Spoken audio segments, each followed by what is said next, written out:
একজন জলবাহক প্রতিদিন সে নদী থেকে রাজপ্রাসাদের জন্য জল বহন করত। তার ছিল দুটি বড় মাটির কলসি, একটি পূর্ণ, অন্যটি ফাটল থাকায় সর্বদা অর্ধেক কম নিয়ে পৌঁছাতো। একদিন ফাটলওয়ালা কলসি লজ্জিত হয়ে বলল, আমাকে ক্ষমা করো, আমার অক্ষমতার জন্য তুমি কঠোর পরিশ্রমের পুরো ফল পাচ্ছ না।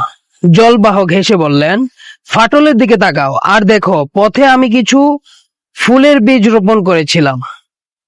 তুমি যে প্রতিদিন জল ঝরাও, এই জল দিয়েই এত সুন্দর আর বিভিন্ন ধরনের ফুল ফুটেছে। এখন এইগুলো দিয়ে প্রতিদিন রানী ফুলের মালা তৈরি করে। তোমার অসম্পূর্ণতাই এই সৌন্দর্যের কারণ।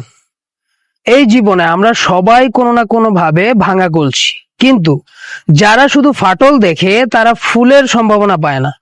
প্রত্যেকের মধ্যেই কিছু না কিছু ঘাটতি বা দুর্বলতা আছে, কিন্তু সেই দুর্বলতার মধ্যেও যদি সঠিক দৃষ্টিভঙ্গি থাকে, তবে তা দিয়েই অন্যদের উপকার করা যায়।